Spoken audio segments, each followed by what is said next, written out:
যে ইসলামের মধ্যে বিভিন্ন দল, এখান থেকে পরিত্রাণ পাবেন কিভাবে? একটাই অ্যান্সার।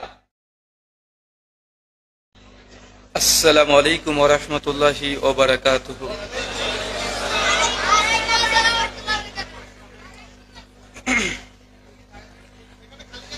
ইন্নাল হামদালিল্লাহি নাহমাদুহু ওয়া নাস্তাঈনুহু ওয়া নাস্তাগফিরুহু ওয়া নাউযু বিল্লাহি মিন শুরুরি আনফুসিনা ওয়া মিন সাইয়্যাতি আমালিনা। من يهده الله فلا مضل له ومن يضلل فلا هادي له واشهد ان لا اله الا الله وحده لا شريك له واشهد ان محمدا عبده ورسوله اما بعد فان خير الحديث كتاب الله وخير الهدي هدي محمد صلى الله عليه وسلم وشر الامور محدثاتها وكل محدثة بدعة وكل بدعة ضلالة وكل ضلالة في النار. أعوذ بالله السميع العليم من الشيطان الرجيم من همزه ونفخه ونفسه.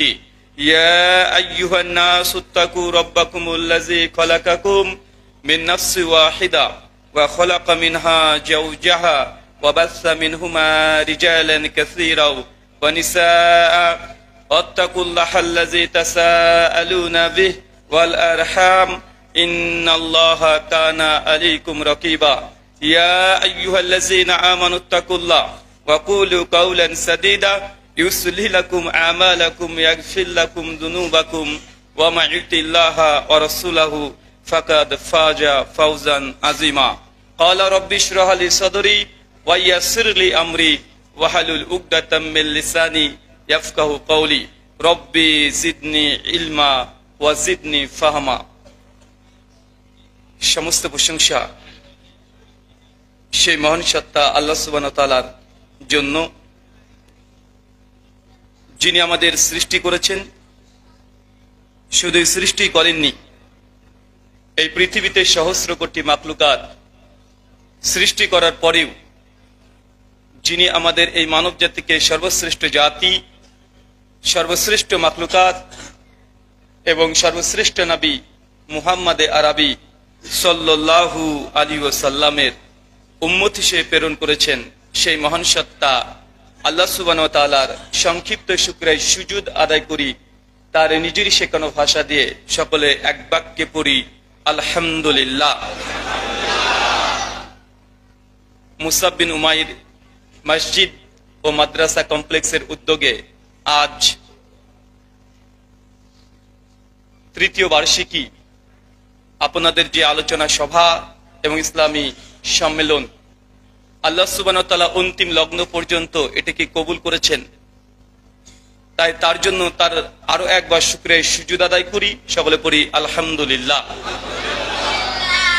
মহান সত্তা আল্লাহ সুবহানাহু ওয়া তাআলার কাছে দোয়া, এই প্রার্থনা, আল্লাহ সুবহানাহু ওয়া তাআলা আজকের এই আলোচনা সভাটিকে সফল করার জন্য যারা সার্বিক দিক থেকে সাহায্য এবং সহযোগিতা করেছেন, তাদের প্রত্যেকের নাম স্বতন্ত্রভাবে নিয়ে শুকরিয়া আদায় করা সম্ভব নয়।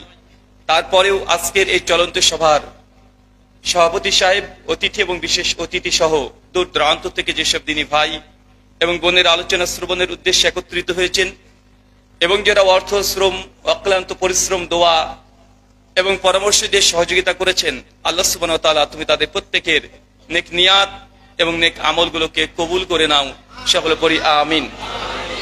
মহান সত্তা আল্লাহ সুবহানাহু ওয়া তাআলার কাছে দোয়া, এই প্রার্থনা, আল্লাহ সুবহানাহু ওয়া তাআলা আমরা মানুষ, আমরা কম বেশি ছোট বড় ভুল ত্রুটি বিচ্যুতি গুনাহ পাপ অন্যায় করে থাকি। আজকের এই আলোচনা সভার ওসিলায় আমাদের পেছনের ছোট ছোট গুনাহগুলোকে তুমি ক্ষমা করে দাও, সকলে পড়ি আমিন। সম্মানিত সুধী, বাদ মাগরিব থেকেই, আসর থেকে না আজকে, জি জি, বাদ আসর থেকে বিভিন্ন শেখ মাশায়েখ তারা অনেক গুরুত্বপূর্ণ বিষয় ভিত্তিক আলোচনা করেছেন। আমাকে একটি নির্দিষ্ট বিষয় দেওয়া হয়েছে, আপনারা শ্রবণ করেছেন। আমাকে আলোচ্য বিষয় দেওয়া হয়েছে বিভিন্ন ফিরকা থেকে সতর্কীকরণ। ইসলামে দুর্ভাগ্যজনক হলো সত্য কথা, যেটা হবার প্রয়োজন ছিল না সেটাই ঘটে গেছে। আর এই সমস্ত ফিরকা, দল, মত, উপদল যেগুলো আছে সেগুলো থেকে আমরা কিভাবে নিরাপদে থাকব, এটা অতীব গুরুত্বপূর্ণ আলোচনা। কারণ যেহেতু আমরা প্রত্যেকে মুসলিম হিসাবে দাবি করি এবং আমরা প্রত্যেকেই ইসলামের জন্য জীবন পর্যন্ত দিতে রাজি আছি, কিন্তু একটু গবেষণা করতে রাজি নেই, তাই তো? জীবন দিয়ে দেব, তবে একটু কোরআনুল কারীমটাকে খুলে মাতৃভাষাতে 1 ঘন্টা বা 10টা মিনিট প্রতিদিন পড়বো, এই সুযোগটা আমাদের হয় না। হয় আলোচনার শুরুতেই সংক্ষিপ্ত আপনাদের সঙ্গে একটা কথা আমি শেয়ার করি। প্রথমেই, মানুষ যখন অসুস্থ হয় তখন মানুষ দেখবেন ডাক্তার কাছে যায়। ডাক্তার কাছে না যায় যাওয়া নয়, অবশ্যই আপনি যেতে পারবেন। আল্লাহ নবী বলেছেন যে দুনিয়াতে এমন কোন আল্লাহ রোগ সৃষ্টি করেননি যার প্রতিষেধক আল্লাহ সুবহানাহু ওয়া তাআলা সৃষ্টি করে দেননি। এটা সুন্নাহ থেকে প্রমাণিত। অসুস্থ হলে আপনি কবিরাজ হোক বা ডাক্তার হোক তার কাছে যাবেন। ইসলামী যেসব মেডিসিন ছিল তার মধ্যে একটা হিজামা, একটা আল্লাহ নবী নিজে করেছেন, সাহাবীদেরকে করার জন্য অনুমোদন দিয়েছেন। তো মানুষ যখন অসুস্থ হয় ডাক্তারের কাছে যেতে হয়। প্রকৃতপক্ষে ডাক্তার হচ্ছে চিকিৎসক, আর তারা হচ্ছে একজন মানুষের অসুস্থতাকে ভালো মন্দ বুঝে ট্রিটমেন্ট করে। অবশ্যই আল্লাহ শাফি, তিনি সুস্থতা দেবেন, তবে একটা ওসিলা লাগে। সেই ওসিলা ডাক্তার হিসাবেই আমরা সমাজে দেখি, তাদের কাছে গিয়ে মানুষ সহযোগিতা নিয়ে সুস্থতার দিকে এগিয়ে যায়। তবে মনে রাখবেন, একটা মানুষ যদি খুব গুরুতর অসুস্থ হয়, সব অসুখই যে ডাক্তার সারিয়ে দেবে মেডিসিন দ্বারা, এটা সম্ভব নয়। এমন কিছু অসুখ আছে মেডিসিনের পাশে মানুষকে একটু শুধুমাত্র আশ্বাস দেওয়া, তার পাশে শক্তি জোগানোর জন্য কিছু মানুষ লাগে। আপনি যদি অসুস্থ হন বা কেউ একজন অসুস্থ, পাশে যদি একজন মানুষকে যদি আপনার পিঠের মাথায় হাত বুলিয়ে দিয়ে বলে যে ভাইজান কোনো সমস্যা নাই, ইনশাআল্লাহ আল্লাহ আপনাকে সুস্থতা দান করবে, আপনি বেশি চিন্তা করবেন না, এই মানুষেরও প্রয়োজন আছে না নাই? তো শরীয়তের মূল চিকিৎসক হচ্ছে, আমাদের পূর্বে যেসব আলোচকগণ আলোচনা করে গেছে, শেখ সাইফুল্লাহ মাদানী হাফিজাহুল্লাহ, শহীদুল্লাহ খান মাদানী হাফিজাহুল্লাহ, মুস্তাফিজুর রহমান হাফিজাহুল্লাহ, এইসব মাদানী আলেম ওলামা যারা, তারা হচ্ছে শরীয়তের মূলত প্রকৃত চিকিৎসক, তারাই ডাক্তার। ইসলাম যদি শিখতে হয় তাদের কাছ থেকে শিখবেন। আর আমি কিন্তু সে ডাক্তার না, আমাকে ডাক্তার মনে করে ভুল ভাবিয়েন না। তারা হচ্ছে মূল চিকিৎসক, তাদের কাছ থেকে শরীয়ত নেবেন, তাদের কাছ থেকে শিখবেন ইসলাম কি, এই জিনিসগুলো। কিন্তু ডাক্তারের পাশাপাশি ওই যে মানুষগুলো প্রয়োজন আছে না, যে পিঠে একটু হাত বুলিয়ে দেবে, একটু মাথাতে হাত বুলিয়ে দেবে, যে ভাইজান চিন্তা করবেন না, ইনশাআল্লাহ সুস্থ হবেন। আমি হচ্ছে সে ভূমিকা পালন করি। কথা বুঝতে পারলেন? আমাকে ডাক্তার মনে করিয়েন না। ডাক্তার কারা? একটু আগে যারা আলোচনা করে চলে গেছে তারাই। এখন আলোচনার শেষে একটু মাথাতে হাত বোলানোর লোকের প্রয়োজন আছে, আছে না নাই? তার জন্য শেষে এসেছি। অনেকে ভাবতে পারে বাপরে বাপ, যে রুহুল ভাইকে শেষে দিয়ে দিল বাপ, তার মানে বোঝা গেল যে উনি মস্ত বড় এখানে আলেম। জি না, আমি শেষ কাজটা করতে এসেছি, মোছা ঘষার কাজটা। আল্লাহ সুবহানাহু ওয়া তাআলা আমাদেরকে বোঝার তৌফিক দান করে, সকলে বলি আমিন। যে বিষয়ে গুরুত্বপূর্ণ আলোচনা হবে, এই আলোচনাকে সংক্ষিপ্ত ভাবে যদি বলি, যে বিষয় নিয়ে কথা বলবো, যে ইসলামের মধ্যে বিভিন্ন দল, এখান থেকে পরিত্রাণ পাবেন কিভাবে, একটাই অ্যান্সার, ফাহমুস সালাফ, যেটার আর একটা নাম মানহাজুস সালাফ। শুনেছেন এই শব্দগুলো? এই শব্দগুলো নিয়ে আমি সংক্ষিপ্ত পরিসরে কিছু আলোচনা করব, যে আলোচনাগুলো ইনশাআল্লাহ যদি আপনি বুঝতে পারেন, হৃদয় থেকে যদি আপনি ধারণ করার চেষ্টা করেন কোরআন সুন্নাহর আলোকে, আপনার মধ্যে যতই মানুষ বিভ্রান্ত ছড়ানোর চেষ্টা করুক না কেন, আপনার যদি মানদণ্ড থাকে, ভাই কেউ বিভ্রান্ত করতে পারবে? কেউ পারবে না। অঙ্কের যদি বদমাস ফর্মুলা আপনার মুখস্থ থাকে, তারপর আপনার দুনিয়াতে যে অঙ্ক আপনাকে দেবে, আপনার জন্য অঙ্ক একদম সমাধান দেওয়া সহজ কি সহজ নয়? অবশ্যই সহজ। তার জন্য যখন আলোচনা করি, মূলত এই ফর্মুলা, ওসুল, এই কয়েকটির আলোচনাগুলো করি, যেন এগুলো বুঝে নিলে আপনি নিজে থেকেই সিদ্ধান্ত নিতে পারবেন কোনটা প্রকৃত ইসলাম আর কোনটা মানুষ বানিয়েছে। আলোচ্য বিষয় মানহাজুস সালাফ বা ফাহামুস সালাফ। মানহাজুস সালাফের উপরে অনেক আলোচনা শুনেছেন, তবে ফাহামুস সালাফ এই শব্দটা আপনার কাছে নতুন মনে হতে পারে। ফাহাম মানে বুঝ, কি বলেন তো? বুঝ।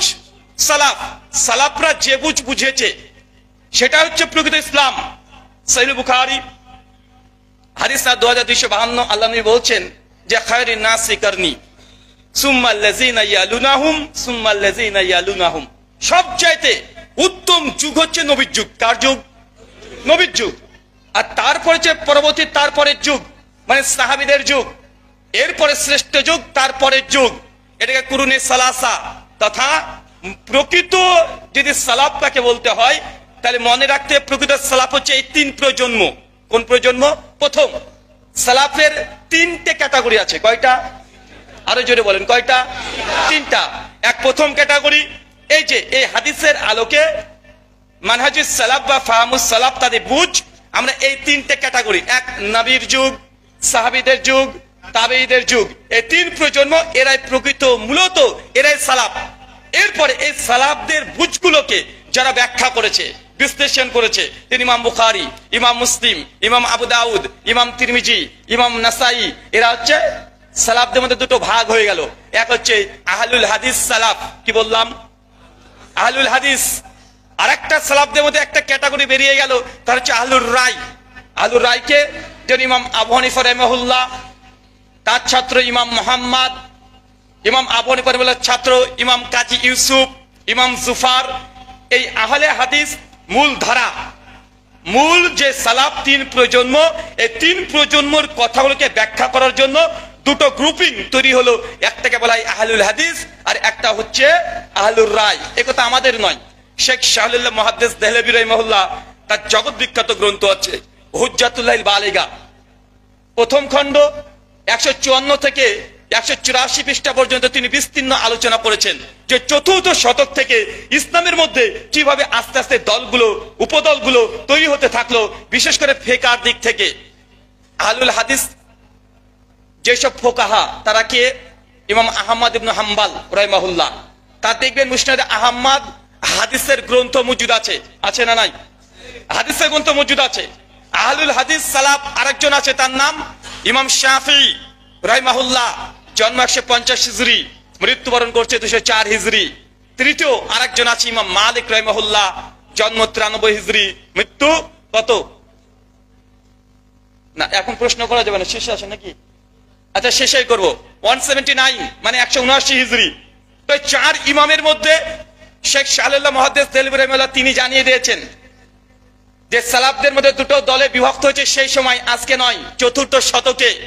হুজ্জাতুল বালিগা প্রথম খণ্ড 152 পৃষ্ঠায় তিনি লিখছেন যে জেনে রাখো উম্মতের মধ্যে প্রথম আহলুর রায়দের তাকলিদ শুরু করা হয়েছে চতুর্থ শতকে, মানে 400 হিজরির পরে। এখন হিজরি কাকে বলে? হিজরি ওটাই আল্লাহ নবী মক্কা থেকে যখন মদিনায় গমন করলেন তারপর থেকেই আরবি ক্যালেন্ডারকে গণনা করা হয়েছে। তার মানে আপনি সহজে বুঝে নেন যে আল্লাহ নবীর মৃত্যুর প্রায় 400 বছর পর এই আহলুর রায় বা আহলে তাকলিদ এই ধারাটা ইসলামে প্রবেশ করেছে। কত বছর পর? 400 বছর পর। আর আহলুল হাদিস এই মানহাজ, এই বুঝ, এটা ধারাবাহিক পর্যায়ে চলে আসছে, এটা কখনো বিচ্ছিন্ন হয়নি।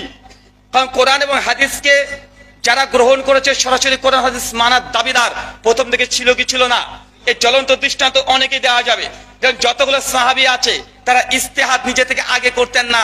নবীর যদি কোনো হাদিস পেয়ে যেতেন তারা ইস্তেহাদকে বর্জন করতেন, মানে ব্যক্তিগত ফতোয়া দেয়াকে বর্জন করতেন। এরকম কয়েক হাজার আপনাকে প্রমাণ দেওয়া যাবে। চলেন যদি শুধুমাত্র বোঝানোর জন্য কয়েকটা উদাহরণ আপনাকে পেশ করি। প্রথম, সুনান তিরমিজি কিতাবুল হজ, হাদিস নাম্বার 806। ওমর ইবনুল খাত্তাব, বিখ্যাত খলিফা, নাম জানা আছে না নাই? ফারুকে আজম, নবীর শ্বশুর, ইসলামের খলিফা, তাকে ফারুকে আজম বলা হয়। মুহাদ্দিসগণ তার ব্যাপারে আলোচনা করতে গিয়ে লিখেছেন, তার কাছে একজন ব্যক্তি এসে বলছেন যে ওমর ইবনুল খাত্তাব হজে তামাত্তু এটা জায়েজ না না জায়েজ, এই প্রশ্ন করেছে। সুনান তিরমিজি কিতাবুল হজ, হাদিস নাম্বার 806, সনদ হাসান। ওমর ইবনুল খাত্তাব বলছে যে হজে তামাত্তু জায়েজ, নবী করেছেন আমি জানি। ওই প্রশ্নকর্তা ওমর বিন খাত্তাবের কাছে এই কথা শুনে ছুটে চলে গেছে তার সন্তান ইবনু ওমরের কাছে। উনি অনেক বড় মুহাদ্দিস, হাদিসের পৃষ্ঠায় পৃষ্ঠায় দেখবেন ইবনু ওমরের রিওয়ায়াত পাওয়া যায় কি যায় না? যায়। উনার কাছে গিয়ে বলছেন যে হজের তামাত্তু জায়েজ না না জায়েজ।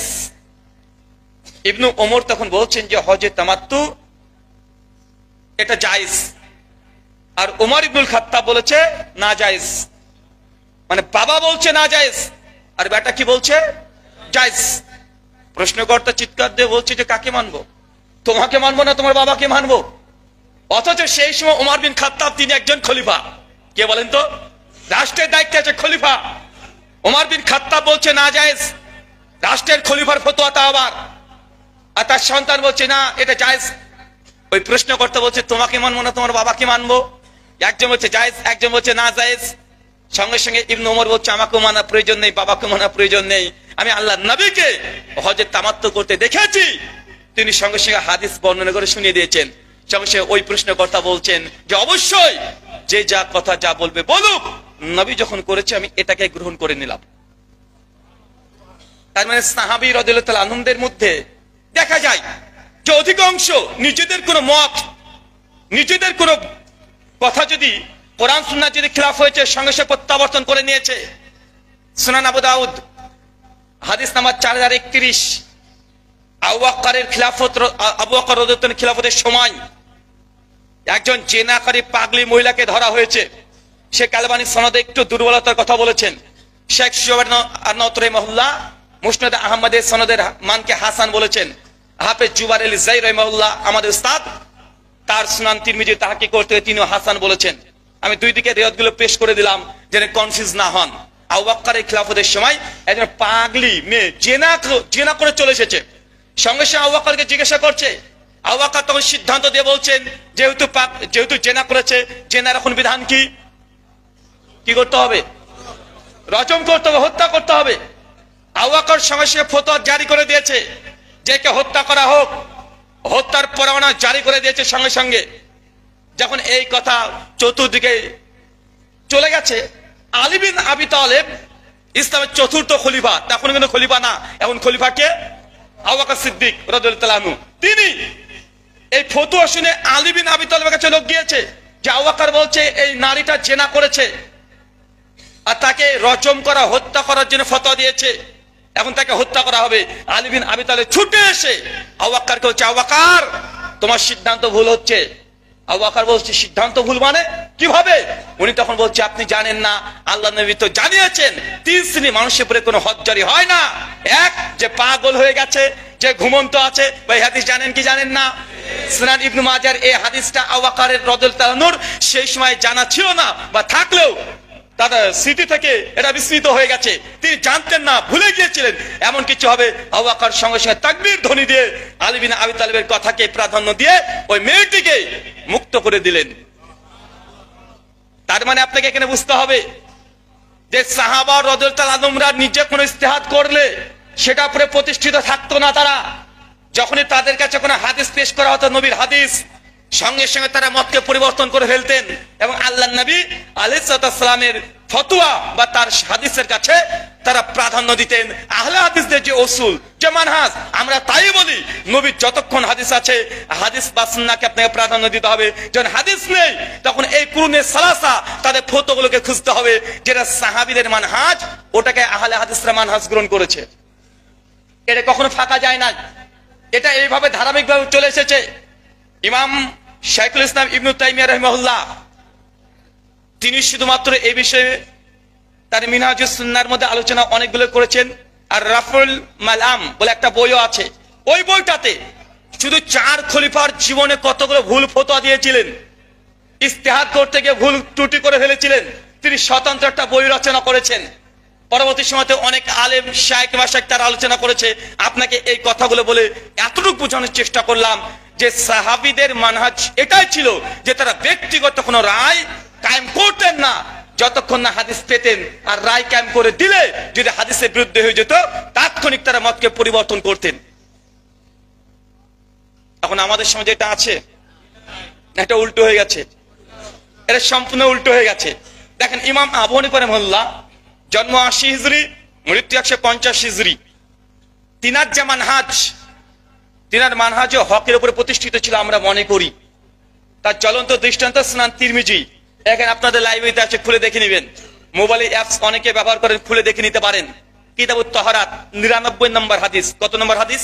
99। 1 কম 100, মনে থাকবে তো? 99 99 মুখস্থ করবেন, বাইরে থেকে খুঁজে একবার দেখে নেবেন। ইমাম আবু হানিফা রাহিমাহুল্লাহর কাছে ওয়াকি ইবনে জাররাহ রাদিয়াল্লাহু তাআলা আনহু তিনিও রিওয়ায়াত বর্ণনা করছেন। ইমাম তিরমিজি হাদিস নিয়ে আসছেন যে খুব ফাইন আর জুরাবাইন। খুব ফাইন কোনটা আর জুরাবাইন কোনটা? চামড়ার যে মুজা এটাকে বলা হয় খুব ফাইন। কি বলা হয়? খুব ফাইন। আর জুরাবাইন কোনটা? যেটা উলের বা আমরা যেই মোজাটা বর্তমানে পরি, এখন এই মোজার উপরে মাসা করা যাবে কি যাবে না? এটা নিয়ে ইমাম আবু হানিফা রাহিমাহুল্লাহর রায় ছিল যে না, যাবে না। চামড়ার মোজা ব্যতীত মাসা করা জায়েজ নয়। এটা কার ফতোয়া ছিল? ইমাম আবু হানিফা রাহিমাহুল্লাহ। বর্তমান আমাদের বাংলাদেশ, মানে আপনাদের বাংলাদেশ, আমাদের তো না, আপনাদের বাংলাদেশ আর আমাদের ইন্ডিয়ান দারুল উলুম দেওবন্দের ফতোয়াও যে এই জুরাবাইন তথা এই উল বা পশমের মোজার উপরে মাসা করা জায়েজ নয়।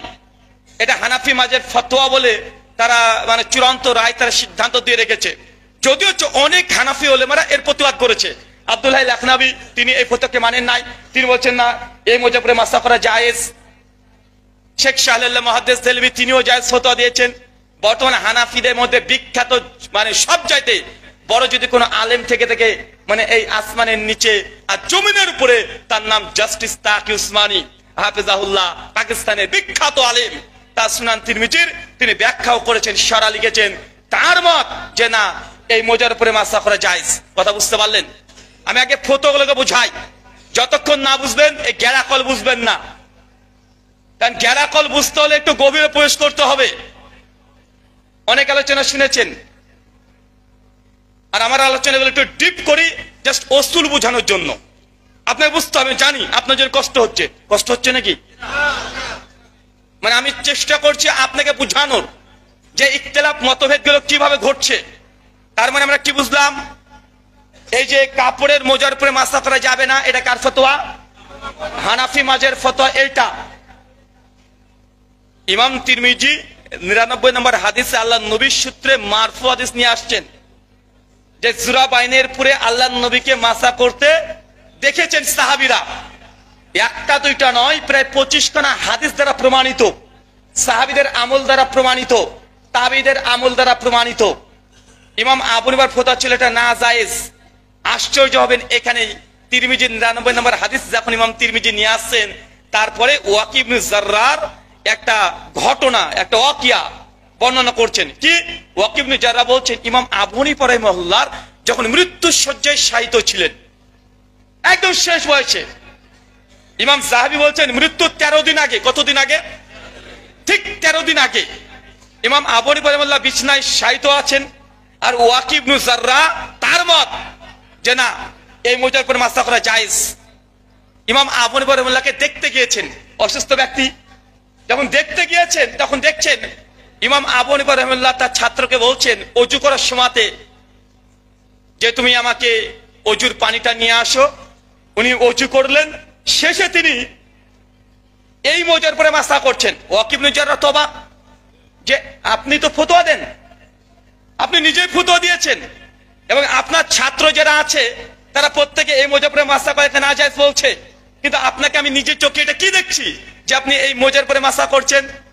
ইমাম আবু হানিফা রাহিমাহুল্লাহ মৃত্যুর 13 দিন আগে তিনি এই মাসালায় রুজু করেছেন, মানে মত পরিবর্তন করে যেটা হকের নিকটবর্তী সেটাকে গ্রহণ করেছে। কেন?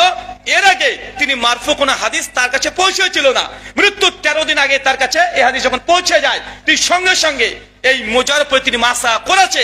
কিন্তু বর্তমান হানাফি ভাইরা কি এই আমলটাকে ইমাম আবু হানিফা রাহিমাহুল্লাহ নেয় নাই, আগের যে ফতোয়া ওটা উপরে আমল করছে। আপনি সুনান তিরমিজি খুলে দেখেন, 99 নম্বর হাদিস আলোচনা করতে গিয়ে ইমাম তিরমিজি রাহিমাহুল্লাহ এই কথাটাই আলোচনা করছেন। আল্লাহ সুবহানাহু ওয়া তাআলা তুমি আমাদেরকে বুঝার তৌফিক দান করো, পড়ি আমিন। আহলে হাদিস তারা শরীয়ত কিভাবে বুঝে, চলেন কয়েকটা মিসাল দিই। একজন আমরা যারা দাবি করি যে আমরা আহলে হাদিস, ইমামের পেছনে সূরা ফাতিহা পড়ি কি পড়ি না? পড়ি। জোরে আমিন বলি কি বলি না? জোরে আমিন বলি। ঠিক এই আমলটা শাফি মাযহাবের মধ্যেও আছে, হাম্বলি মাযহাবের মধ্যেও আছে। আছে না নাই? আছে। ইমাম আবু হানিফা রাহিমাহুল্লাহর মতে ইমামের পেছনে ফাতিহা পড়া মাকরু, বরং মাকরুয়ে তাহরিমি, তার মানে হারাম। এটা কি? আমি কিন্তু ওই ছোটখাটো মাসালা নিয়ে আলোচনা করছি না। আপনারা মনে করতে পারেন যে এইসব ছোটখাটো মাসালা নিয়ে আলোচনা করা কি প্রয়োজন। জি না, এটা জায়েজ আর না জায়েজের মাসালা, হালাল আর হারামের মাসালা। হালাল হারাম নয়, এই উদাহরণগুলো দিচ্ছি। এখন আমরা প্রত্যেকে এই মোজার পরে মাসা করছি, যদি মাসা যদি না হয়, মানে ওই অজু যদি কমপ্লিট না হয়, নামাজ হবে? তবে এটা ছোটখাটো, এটা আপনি ছোটখাটো বলতে পারেন না। ইমামের পেছনে ফাতিহা পড়া এটা জায়েজ না জায়েজের মাসালা নাই, এটা হালাল হারাম হয়ে গেছে। কেন? একজন পড়লেই নামাজ বাতিল। হানাফি মাযহাব, শাফি মাযহাব বলছে না, পড়া লাগবে, না পড়লে নামাজ হবে না। আলাজকে আপনি সাইডে করে রেখে দেন, এরা পরে আলোচনা করছি। দুই মাযহাব, শাফিরা বলছে পড়াই লাগবে, না পড়লে নামাজ হবে না, নামাজ বাতিল। ইমাম শাফির কিতাবুল উমের মধ্যে প্রথম খণ্ডের 22 পৃষ্ঠাতে তিনি আলোচনা করছেন এই কথা। আর আবু হানিফা বলছেন পড়লে নামাজ হবে না। ভাই মতবিরোধ হলো কি হলো না? আলাসরা কি করে? আলসের উসুল হচ্ছে এটা, আমরা দেখি তো ইমাম আবু হানিফা রাহিমাহুল্লাহ তিনি এই মাসালাই কি কি দলিল পেশ করেছেন, তার মতের পক্ষে কি কি দলিল দিয়েছে যে ফাতিহা পড়াটা মাকরু, যদি কেউ পড়ে তার নামাজ হবে না। আমরা তার দলিলগুলো দেখলাম, অজস্র দলিল নকল করা হয়েছে তাদের বিভিন্ন গ্রন্থে। তারপর দেখলাম ইমাম শাফি রাহিমাহুল্লাহ তিনি কি কি দলিল দিয়েছেন যে নামাজে ফাতিহা পড়াই লাগবে, না পড়লে নামাজ হবে না। আমরা দুই দলিল দেখলাম। আলেসের শেষ সিদ্ধান্ত হয় এইভাবেই। আচ্ছা, অতএব যা বুঝলাম সিদ্ধান্তের দিক থেকে যে এই মাসালাতে ইমাম আবু হানিফা রাহিমাহুল্লাহর ফতোয়া এটা দুর্বল হাদিসের উপরে প্রতিষ্ঠিত। পেছনে মানুষের মানে এত বেশি গ্যাঞ্জাম হয়ে গেছেন, আপনাদের কারো অসুবিধা হচ্ছে? একটু একটু সামনে চলে আসেন, একটু একটু আসেন, ভাইদেরকে বসার একটু জায়গা করে দেন, একটু এগিয়ে আসেন।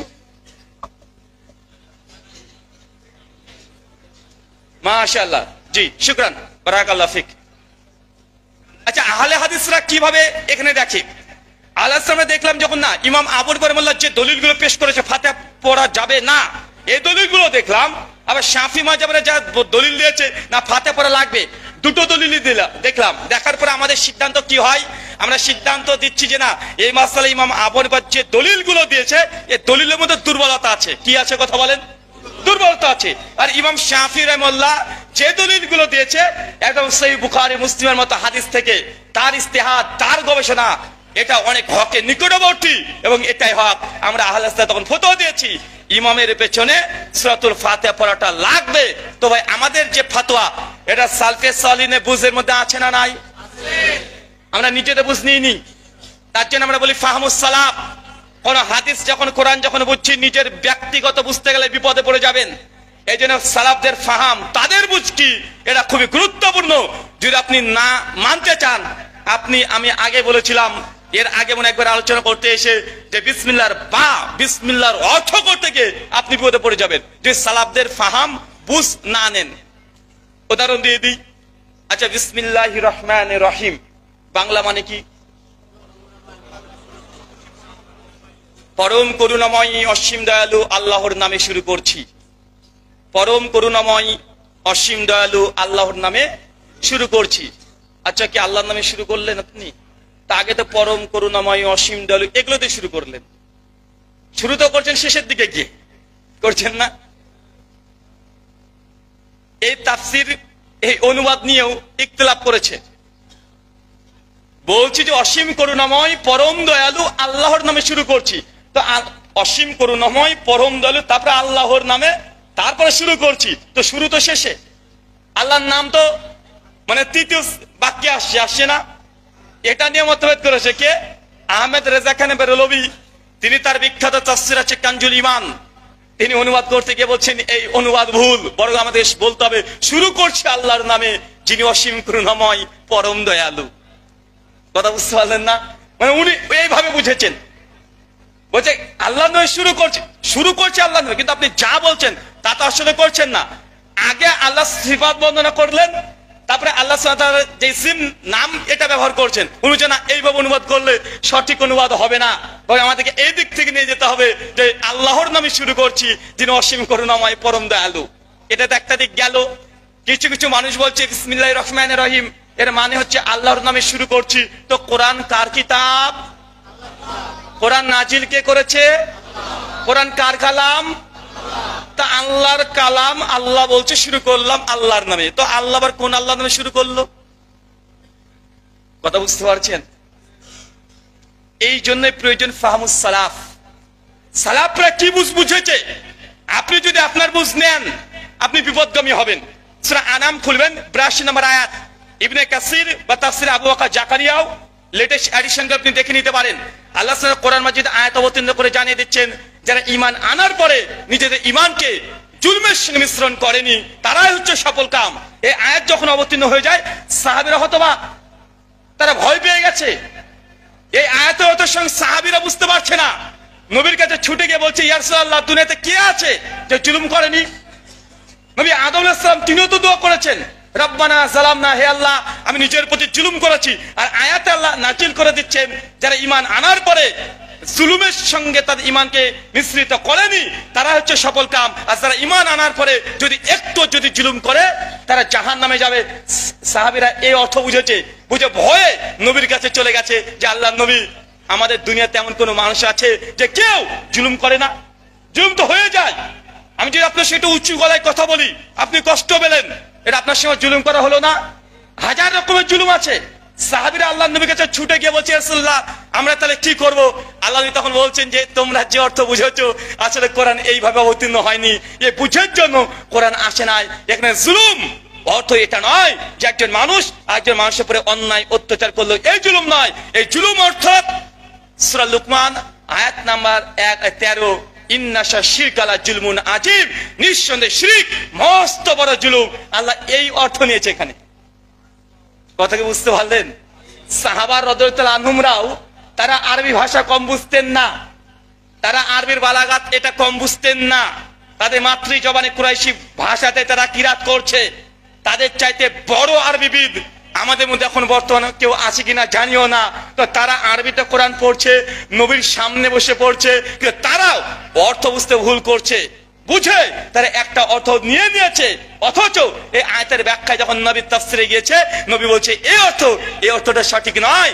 এই অর্থ জুলুম, অর্থাৎ এটা আল্লাহর সঙ্গে শিরক করা, মানে ঈমান আনার পরে কেউ যদি শিরক করে তারা কখনো জান্নাত যাবে? তো কোরআনে এরকম অনেকগুলো আয়াত আছে যে আয়াতগুলো সাহাবীদের মধ্যেও বুঝে তারা 2-3 করে বুঝেছে। তারপরে আল্লাহর নবী এসে এটাকে সমাধান দিয়ে দিয়েছে। তার জন্য ফাহমুস সালাফ এটা অতীব গুরুত্বপূর্ণ। চলেন তৃতীয় একটা মাসালা বুঝাই। আমরা কি বুঝলাম ওই মাসালায়? ইমাম আবু হানিফার এই ফতোয়া, ইমামের পেছনে ফাতোয়া পড়া লাগবে না, এই ফতোয়া দুর্বল। কি বললাম? দুর্বল। ইমাম শাফির ফতোয়া কি? এটা কোরআন হাদিসের আলোকে অকাট্যভাবে প্রমাণিত।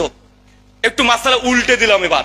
ফাতিহার পূর্বে আউযুবিল্লাহ বিসমিল্লাহ আমরা জোরে পড়ি না আস্তে পড়ি? হানাফি ভাইরা জোরে পড়ে না আস্তে পড়ে? আস্তে পড়ে। শাফিঈদের পিছনে নামাজ পড়েছেন? হ্যাঁ, পড়েননি না? পড়েছেন। তারা আউযুবিল্লাহ বিসমিল্লাহ জোরে পড়ে না আস্তে পড়ে? জোরে পড়ে। কেন?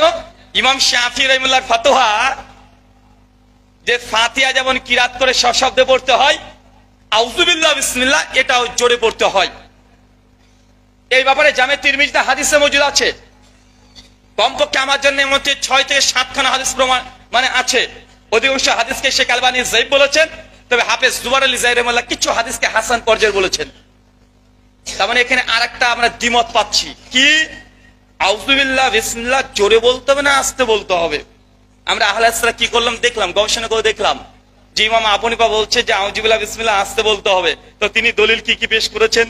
তো ওখানে তিনি অনেকগুলো দলিল পেশ করেছেন। আবার দেখলাম ইমাম শাফি যে বলছে জোরে পড়তে হবে, তার দলিল কি? দলিলগুলো ভালোভাবে ঘাটাঘাটি করলে দেখা যায় আবু হানিফা রাহিমাহুল্লাহ যে দলিল পেশ করেছে তার কাছে এই দলিলগুলো শাফি মাযহাব দলিল এটা দুর্বল। আমরা আহলে হাদিসরা কি ফতোয়া দিলাম? এই মাসালা কোন দিকে গিয়েছি? ইমাম আবু হানিফা রাহিমাহুল্লাহ তিনি যে ফতোয়া দিয়েছেন আমি বলছি তার দলিলটাই এটা অধিকতর শক্তিশালী। তার বুঝটাই সালাফদের অধিকাংশদের বুঝ, জমহুর সালাফরা এটাই বুঝেছে। আমরা আহলে হাদিসরা এখানে জমহুর মুহাদ্দিস ফুকাহা যারা আছে তাদের বুঝটাকে প্রাধান্য দিয়েছি। ব্যক্তিগত কোনো বুঝ আহলে হাদিসরা দেয় না। এমন একটা মাসালা আমাদের আজদের কেউ প্রমাণ করতে পারবে না যে সালাফ থেকে, আল্লাহ নবী থেকে, সাহাবী থেকে, তাবা তাবেঈন থেকে প্রমাণিত নেই। একটা কোন ফতোয়া প্রমাণ করা সম্ভব নয় ইনশাআল্লাহ। তাদের অনেকগুলো ফতোয়া দেখানো যাবে কোরআন হাদিসের বিরুদ্ধে ডাইরেক্ট, অনেক মৌসুলও তাদের আছে, ওটা পরের দিকে আলোচনা করছি। আচ্ছা, এটা হলো হানাফি আর শাফি মাযহাবের মধ্যে। চলে একটু মালিকি মাযহাব থেকে ঘুরে আসি। হ্যাঁ, নামাজ শুরু করছেন আল্লাহু আকবার, কেউ বুকের উপরে হাত, কেউ নাভির নিচে, কেউ নাভির ওপরে, আছে না নাই? ইমাম মালিকের ফতোয়া কি? হাত ছেড়ে দাও। এই ফতোয়ার মধ্যে দুটো ভাগ আছে, অনেকে হয়তো জানেন না। ইমাম মালিক রাহিমাহুল্লাহর বিখ্যাত ছাত্র, যিনি ইমাম মালিকের ফতোয়াগুলোকে সংকলন করেছে, তার নাম হচ্ছে মুহাম্মদ বিন কাসিম। তার বিখ্যাত গ্রন্থ আছে যেটা ইমাম মালিকের ফতোয়াগুলোকে তিনি সংকলন করতেন। মানে তিনি যখন দার্স দিতেন, ফতোয়া দিতেন, তিনি নিজে নিজে লিখতেন। মুদাওয়াতুল কুবরা নামে সেটাকে ছাপানো হয়েছে। তো ওখানে দুটো ভাগ করেছে। ইমাম মালিক যখন ফরজ নামাজ পড়তেন তখন হাতগুলোকে ইনসাল ইয়াদাইন ছেড়ে দিতে হবে, এটা তাদের ফতোয়া। আর সুন্নাত নফল নামাজে বাঁধতে পারবে, সমস্যা নাই। কথা বুঝতে পারলেন? মালিকি মাঝে কিন্তু একটা হতো না, কটা হতোয়া? দুটা। ফরজ নামাজে ছেড়ে দিতে হবে আর সুন্নাত নফল নামাজে বাঁধতে হবে, এটা হচ্ছে মালিকি মাযহাবের ফতোয়া। এখন আমরা দেখলাম যে ইমাম মালিকের যাই হোক এই ফতোয়া মাশহুর হয়ে আছে যে হাতকে ইরসাল ইয়াদাইন ছেড়ে দিতে হবে। তারা ছেড়ে নামাজ পড়ে না? ছেড়ে নামাজ পড়ে। হানাফি, শাফিঈ, হাম্বলি, আহলে হাদিস তারা প্রত্যেকে কি করে? হাত বাঁধে। কোথায় বাঁধে? এটা বাদ দেন। এখন মূল মাসালা হাতকে বাঁধতে হবে না ছেড়ে দিতে হবে? আমরা দেখলাম ইমাম মালিক দেখি তো হাত ছেড়ে দেওয়ার পক্ষে কি কি দলিল পেশ করেছে। দেখলাম তার দলিলগুলোতে এমন কিছু পাওয়া যায় না, বরং স্বয়ং ইমাম মালিক তার মুয়াত্তা মালিকের মধ্যে 240 নম্বর হাদিস আলোচনা করতে গিয়ে তিনি সালেহ বিন সাদের হাদিস নকল করছেন তার মুয়াত্তা মালিকের মধ্যে, যে আল্লাহর নবী বাম হাতে পরে ডান হাত তিনি রেখে তিনি বাঁধতেন। কোথায় বাঁধতেন এটাই উল্লেখ করে, কিন্তু বাঁধতেন স্বয়ং মুয়াত্তা মালিকেই আছে। তো তার নিজের ফতোয়া কি? ছেড়ে দিতে হবে। কি? ছেড়ে দিতে হবে। কিন্তু হাদিস কি নিয়ে আসছে? বাঁধতে হবে। শাফি মাযহাবের দলিল দেখলাম তারা কয়েক ডজন তারা হাদিস পেশ করেছে, 17 জন সাহাবী থেকে হাদিস তারা দলিল পেশ করেছে যে না আল্লাহর নবী হাত বাঁধতেন। আমরা এই মাসালায় বললাম যে ইমাম মালিকের এই গবেষণায় ত্রুটি হয়েছে, খাতা হয়ে গেছে, কিন্তু বাকি 3 মাযহাব যে বাঁধতে হবে তাদের সঙ্গে আমরা একমত। আহলে সুন্নাহর ফতোয়া দিলাম কমপক্ষে হাত বাঁধা এটা সুন্নাত। কোথায় বাঁধতে হবে এটা দ্বিতীয় মাসালা। কথা বুঝতে পারলেন আপনি এবার? আচ্ছা, আর একটা উদাহরণ নেই। আচ্ছা, মোজা যখন মাসা করেন কোথায় করেন? ওপরে না নিচে? ওপরে করি না? ইমাম মালিক রাহিমাহুল্লাহ তার ফতোয়া হচ্ছে মুদাতুল কুবরা প্রথম খণ্ডের কিতাবুত তাহরাতের 39 নম্বর পৃষ্ঠায় নকল হচ্ছে মালিক থেকে, যে তার ফতোয়া যে মোজার নিচেও মাসা করতে হবে, উপরেও করতে হবে। কোন মাযহাবের ফতোয়া? ইমাম মালিকের। কি ফতোয়া? মোজা মাসা করতে হবে, নিচেও করতে হবে, উপরেও করতে হবে। ইমাম আহমদ ইবনে হাম্বল রাহিমাহুল্লাহ এবং ইমাম আবু হানিফা রাহিমাহুল্লাহর ফতোয়া কি? যে না, নিচে মাসা করার দরকার নেই, শুধু উপরে করতে হবে। এই জন্য তিনি সুনান আবু দাউদের দলিল উদ্ধৃতি করেছেন। বিখ্যাত কল সকলে জানে, আলী বিন আবি তালেব বলছে যদি ইসলাম যদি যুক্তি আর কিয়াসের ভিত্তিতে চলতো তাহলে মোজার নিচে মাসা করা লাগতো, উপরে নয়। কারণ নাপাক নোংরা লাগার সম্ভাবনা নিচে আছে, উপরে নয়।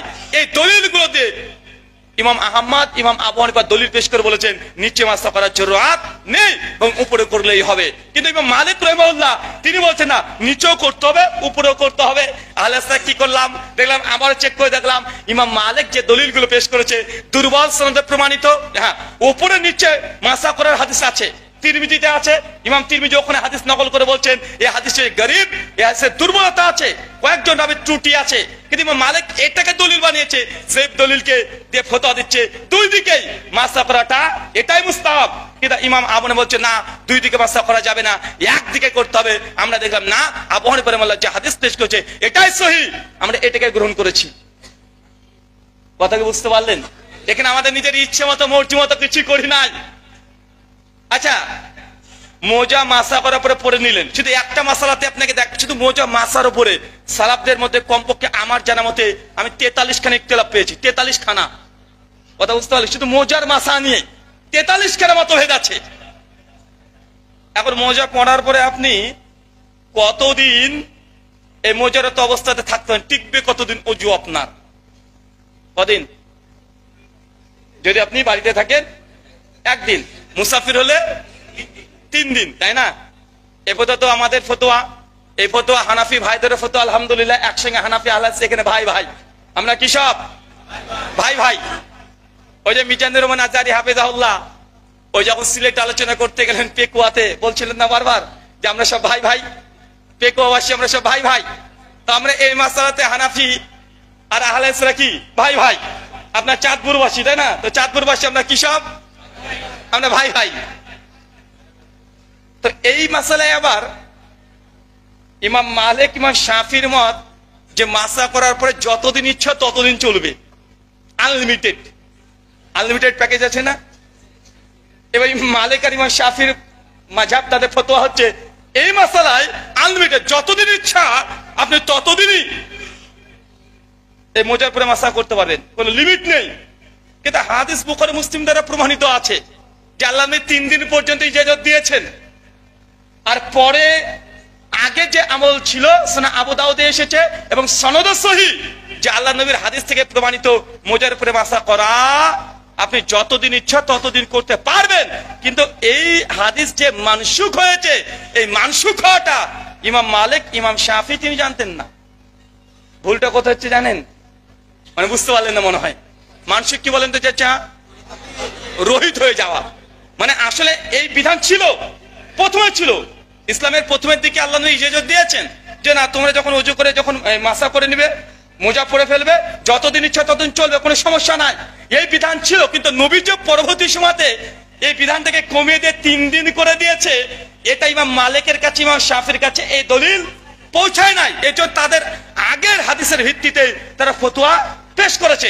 পরবর্তী সময় ইমাম আবু হানিফা রাহিমাহুল্লাহ, ইমাম আহমদ বিন হাম্বল তারা বলছে যে না এই দুটো মানসুখ হয়ে গেছে। তো এরকম অজস্র আপনাকে উদাহরণ দেওয়া যাবে। আহলে হাদিসরা দেখেছে যে না এইখানে ইমাম আবু হানিফার হাম্বলি মাযহাবের যে ফতোয়া এটা আল্লাহ নবীর শেষ রায়, আমরা এটাকে গ্রহণ করেছি। এই ফাহামুস সালাফ এটা খুব গুরুত্বপূর্ণ। সালাফদের প্রত্যেকটা কথা এগুলো বিশ্লেষণ করে বিচার করে তারপরে আমাদেরকে মানতে হয়। এতটুকু বুঝতে পারলেন? এবার ফাহামুস সালাফ, সালাফদের বুঝ কি। এবার চলে আসেন মানহাজুস সালাফ। কি বললাম? সালাফটা বুঝে নিয়েছেন, এবার মানহাজটুক বুঝেন। অনেকে প্রশ্ন করে যে ভাই একজন বলছে মাযহাব মানতে হবে, একজন বলছে মানহাজ মানতে হবে। আলেসা কি বলছে? মানহাজ। মাযহাবী ভাইরা বলছে মাযহাব। শব্দ দুটো কাছাকাছি, অর্থটাও কাছাকাছি। মাযহাব মানে মত, পথ, তরিকা, পদ্ধতি। আবার মানহাজ মানে কি? এটার মানে একই, ওই মত, পথ, পদ্ধতি, তরিকা, রাস্তা, চলার পথ একই জিনিস। তো মানহাজ আর মাযহাব দুটোর মানে মানে সেম অনুবাদ, একই গুণ, একই বৈশিষ্ট্য। তো আপনারা আহলে হাদিস বলছেন মানহাজ মানতে হবে, তারা তো বলছে মাযহাব মানতে হবে। অনেকে বলছে যে আগে তো তাহলে ভালোই ছিলাম, আমরা আগে ছিলাম মাযহাবী, এখন হয়ে গেছি মানহাজি, তাই না? বলছে আগে ছিলাম মাযহাবী, তো এখন হয়ে গেছে মানহাজি। আসেন মানহাজ আর মাযহাবের মধ্যে পার্থক্য আগে বুঝতে হবে। এবার কি বুঝাবো আপনাকে বলেন তো? মানহাজ আর মাযহাব একটু আগে বুঝালাম শরীয়ত কিভাবে আপনি গ্রহণ করবেন, এতটুকু বুঝেছেন। মানহাজ আর মাযহাব, মানহাজ মাযহাবের অনুবাদ বা গুণ, বৈশিষ্ট্য, সিফাত কাছাকাছি, প্রায় 90%, 100% এরকম কাছাকাছি, যেটা 18-20 বলা হয় আপনার ভাষায়। আচ্ছা মানহাজিদের গুণ কি আর মাযহাবীদের গুণ কি, সিফাত কি? মাযহাবীদের বৈশিষ্ট্য হচ্ছে এইটা, আমার মাযহাবের ইমাম যে ফতোয়া দিয়েছে সেটা চাই ঠিক হোক চাই ভুল হোক, নতুন করে ইস্তেহাদ করার দরকার নেই। আমার ইমাম যা বলেছে সেটাকে মেনে নিতে হবে। কোরআন হাদিসে কি আছে আমার দেখার দরকার নেই, কারণ আমি অত বড় আলেম না, আমি এই লাখ লাখ হাদিস আমি জানি না, আমি বুঝি না, কোরআন হাদিস থেকে দলিল ইস্তেমবাদ করতে পারবো না। তাই আমার ইমাম যা বলেছে এটা আমার জন্য মানতে আমি বাধ্য, কোরআন হাদিস দেখার জরুরত নেই। এটাকে বলা হয় মাযহাবী। এটা কি বলা হয়? মাযহাবী। এ কথা আমার নয়। মুসাল্লাম আস-সাউদ পৃষ্ঠা নাম্বার 282, হানাফিদের উসুলের গ্রন্থ, তার তাকলিদের সংজ্ঞা দিতে গিয়ে বলছে তাকলিদু আল কওলি গায়রি মিন গায়রি হুজ্জাতি। তাকলিদ ওটাকেই বলে যেটার ফতোয়ার উপরে গায়রি মিন গায়রি হুজ্জাত, এর মধ্যে কোনো দলিল, কোনো প্রমাণ প্রেজেন্ট নেই, এটাকে বলে তাকলিদ। কথা বুঝতে পারলেন? তাকলিদ শব্দ নতুন মনে হচ্ছে নাকি আপনার কাছে? এগুলো সব রিলেটেড শব্দ। জাস্টিস তাকি উসমানী তার বিখ্যাত গ্রন্থ আছে উর্দু ভাষায়, ওটার নাম হচ্ছে দিন মে তাকলিদ কি শেরি হেসিয়াত, পৃষ্ঠা নাম্বার 69। ওটার বাংলা অনুবাদ বাংলাদেশ থেকে করেছে মারকুজুদ দাওয়া, হানাফি কওমি ভাইরা অনুবাদ করেছে আব্দুল মালিক সাহেব, যিনি বাইতুল মুকাররমের বর্তমান খতিব। খতিব মানে আবার মানে আপনাদের বাংলাদেশে একজন আছে খতিবুল উম্মাহ, আছে না ভাইজান? হ্যাঁ, আসলে কোন যে ক্ষতি করছে তারা বেশ ভালোই ক্ষতি করছে। ওই যে হাফিজুর রহমান কুয়াকাটাকে বলা হয়, কি বলা হয়? খতিবুল উম্মাহ। মানে এই সিফাত কিন্তু আমরা দিই, তারাই বলে খতিবুল ওয়াজিন, মানে এই গোটা উম্মতের ওয়াজিন তিনি। তো ক্ষতিটা ঠিকই বলেছে, ওটা বাংলায় ধরে নেবেন, ওটা আরবিতে ধরবেন না। মানে ক্ষতি করছে না। তো আব্দুল মালিক সাহেব ওই বইটা সম্পাদনা করে দিয়েছে, প্রায় 6 পৃষ্ঠা ধরে বইটা বাংলা অনুবাদ করেছে। দিনমের তাকলিদ গিশির হিসেবে বাংলা অনুবাদ, মাযহাব ও তাকলিদ কি ও কেন। বইটা অ্যাভেলেবেল, রকমারিতেও পেয়ে যাবেন, ঠিকানাও দিয়ে দিলাম, বাংলাদেশ থেকে পেয়ে যাবেন এটা। তো উনি 112 নম্বর পৃষ্ঠায় লাইন নাম্বার 9 থেকে 16 পর্যন্ত আলোচনা করছেন। উনি বলছেন, ইমাম মুজতাহিদের খিলাফ যদি কোনো কথা, কোন সহিহ হাদিস যদি আমাদের হানাফিদের নিকটে যদি চলে আসে, তাহলে আমাদেরকে মনে করতে হবে এই হাদিস কে প্রত্যাখ্যান করে দিয়ে আমাদের মাযহাবের ইমামের ফতোয়াকে প্রাধান্য দিতে হবে। আর ছাত্রদের, আলেমদের ধারণা করতে হবে আমাদের মাযহাবের ইমামের কাছে এর চাইতে হয়তোবা অনেক শক্তিশালী হাদিস বা কোন আয়াত মজুদ আছে। এটা আপনাদের বাইতুল মুকাররমে বর্তমান খতিবের কথা বললাম। কার কথা বললাম? উনি বই সম্পাদনা করে বলে দিয়েছেন। আর যিনি বই লিখছেন তিনি জাস্টিস তাকি উসমানী, মানে পাকিস্তানের জাজ, হানাফিদের জাজ। বুঝতে পারলেন না মনে হয় ভাই? এই মধু বিক্রেতার কথা বলেছি নাকি? ওরা তো আমাদের এইসব কর্ম নিয়ে অনেক ঠাট্টা বিদ্রুপ করে না? আলবানি ও তো ঘড়ির মেকার ভাই, বলে না? মানে কার ইলম মাপবে কি দে? ঘড়ির মেকার। জামশেদ মজুমদার ভাইকে বলে না মধু বিক্রেতা? এবং কটূক্তি করে না? আমাকে আবার মাঝে মধ্যে বলে যে কম্পিউটার চালাই, হ্যাঁ মোবাইল মেকার। আমি এই জন্য বলেছিলাম সহিহুল বুখারী 2072 নম্বর হাদিস, আল্লাহ নবী বলছেন যে দুনিয়াতে এমন কোন নবী আল্লাহ পাঠাননি যাকে আল্লাহ গরু, ছাগল, বকরি চুরিয়ে নেননি।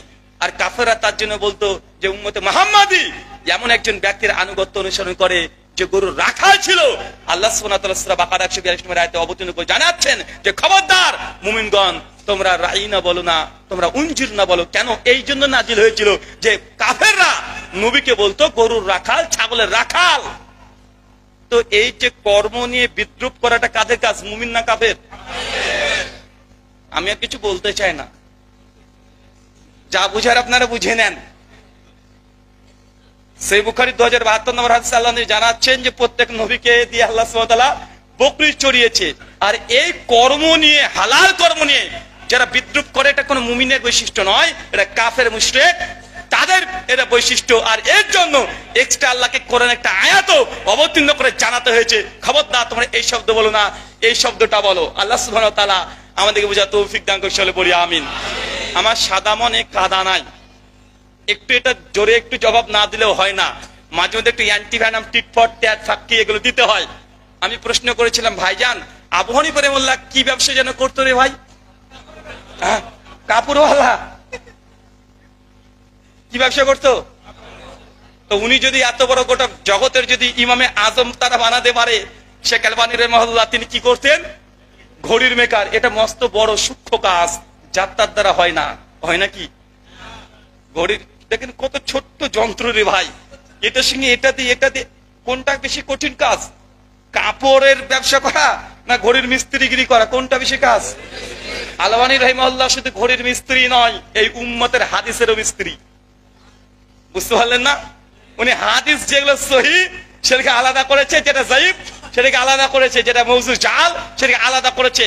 ঘড়ির মিস্ত্রির যেমন কাজ যেমন অনেক সূক্ষ্ম, হাদিসের কাজও তেমন সূক্ষ্ম। তাই বলে আমি ইমাম আবু হানিফা রাহিমাহুল্লাহকে মর্যাদাকে হানি করলাম না, জাস্ট টিট ফর ট্যাট হিসাবে এই কথা বললাম। আচ্ছা, সবচেয়ে হানাফিদের বড় ফেকার গ্রন্থ নাম কি?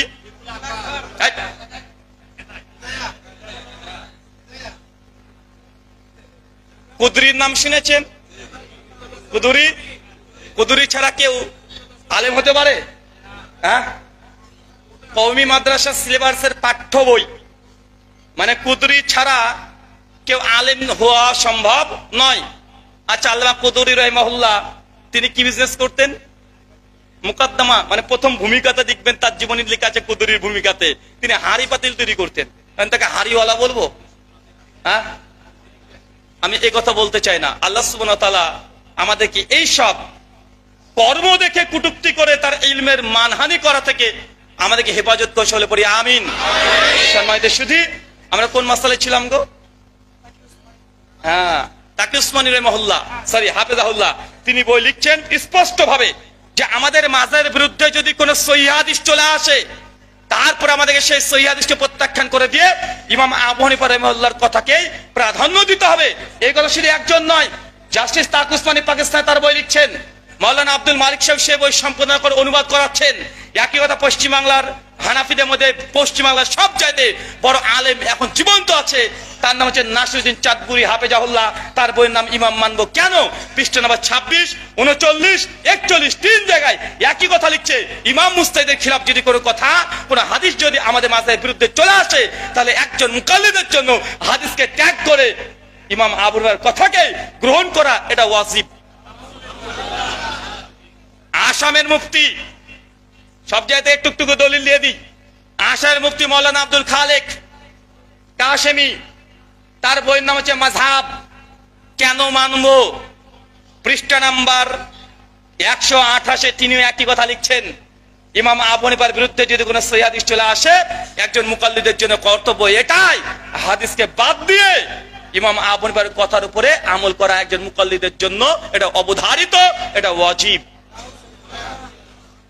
এরকম যদি দলিল দিতে যাই আপনাকে কয়েক হাজার দলিল দেওয়া যাবে যে এই কথা, এটা তাদের মূল উসুল। কি উসুল বলেন তো ভাইজান?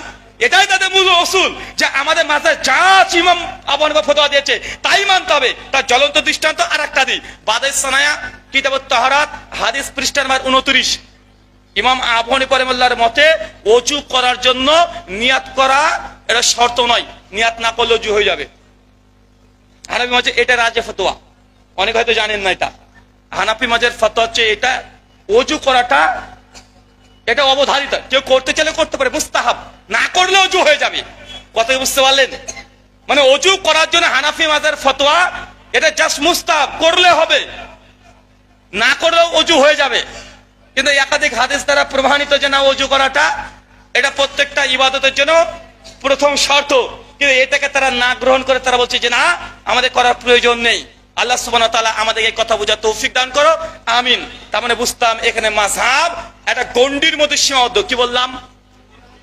মাযহাব একটা গণ্ডির মধ্যে সীমাবদ্ধ, যে আমাদের ইমাম আবু হানিফা যা ফতোয়া দিয়েছে সেটাই মানবো, চাইকে সেটা কোরআনের বিরুদ্ধে হোক বা পক্ষে হোক আমরা সেটাই মানবো। আর মানহাজ কোনটা, যে না চার মাযহাবের ইমাম কি ফতোয়া দিয়েছে, এই চার ইমামের বাইরে আরো ইমাম আছে তারা কি ফতোয়া দিয়েছে, সমস্ত ইসলামটাকে সামনে রেখে যেটা কোরআন হাদিসের মানে অনুকূলে হকের নিকটবর্তী আমরা সেই ফতোয়াকে গ্রহণ করেছি, নিজের ব্যক্তিগত কোনো মত আমরা দিই না। মাযহাব একটা গন্ডি আছে, একটা কুয়া থেকে তারা পানি পান করছে। একটা দোকানদার কাছ থেকে মাল কিনছে, পাশের দোকানদারে যে কোন কোয়ালিটি আছে দেখার তারা চেষ্টা করে না। এক ডাক্তারের কাছে একই কোম্পানির তারা ঔষধ খায়, বাকি যে আরো যে ভালো ঔষধ থাকতে পারে সেটা তারা দেখার চেষ্টা করে না। মানে এক কুয়ার তারা পানি পান করছে। আর মানহাজ কি, সমুদ্রের পানির টেস্ট কি সেটাও তারা একটু বোঝার চেষ্টা করে, দেখে। পদ্মার নদীর পানির টেস্ট কেমন কি সেটাও দেখে না, ওটা দিয়ে বুঝবে না। চাঁদপুরের মানুষ তো আপনারা নাকি, এখানে ইলিশ জেনে কি জানো এটা, হ্যাঁ ইলিশ কি এখানকার গোটা বাংলাদেশের সবচেয়ে ভালো ইলিশ কোথায় পাওয়া যায়? চাঁদপুর না? তা চাঁদপুর একটা ইলিশ আছে, আর ভোলার একটা ইলিশ আছে পীর সাহেবের, বুঝলেন না? ওখানে তো পীর সাহেবই তো, ওটা কি, ওটা পীর সাহেবের এলাকা না? তা চাঁদপুরের ইলিশ হচ্ছে বিখ্যাত আপনাদের, তাই না? ভোলার ইলিশও ভালো, ভালো না? আবার পদ্মা যেটা আছে ওই যে রাজশাহী দিয়ে চলে যাচ্ছে পদ্মা, ওই পদ্মা আমাদের মুর্শিদাবাদ দিয়ে ঢুকছে, আমাদের বাড়ি পাশ দিয়ে চলে যায়।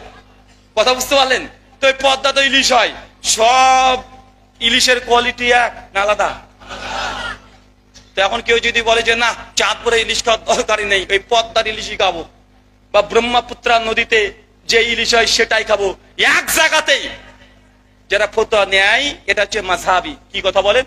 মাযহাবী। এদের একটা গন্ডি আছে, এর বাইরে তারা যাবে না, চাই কোরআনের আয়াত আসুক চাই হাদিস আসুক। এখন আপনারা বলেন যে ভাই এই বড় বড় মাদ্রাসাতে এরা হুজুররা তো বুখারী পড়ায়, 17 বছর ধরে বুখারী পড়েছে, 40 বছর ধরে বুখারীর দার্স দিচ্ছে, আপনি টুক করে বুখারী আজকে একটা বাংলা অনুবাদ কিনে পড়ছেন, সেই বুখারী 735 থেকে 39 নম্বর হাদিস নবী যখন রুকুতে যেতেন, রুকু থেকে উঠতেন, তখন রফলিদান করতেন। তো বড় বড় হুজুর যারা বুখারী পড়ায় তারা কি হাদিস জানে না?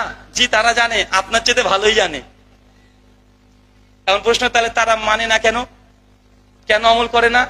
ওই যে মাযহাবের করোনা ভাইরাস মাথায় আছে, তাদের রসুল এটা কি রসুল, ওই যে আমাদের মাযহাবের বিরুদ্ধে যদি কোনো সহিহ হাদিস চলে আসে ওটাকে মানা যাবে না, ওটাকে হয় মানসুখ করে দিতে হবে, নচেত ভাবতে হবে আমাদের ইমামের কাছে এর চাইতে শক্তিশালী কোনো হাদিস ছিল, তাই এই বুখারীতে থাকলে এই হাদিস মানা যাবে না।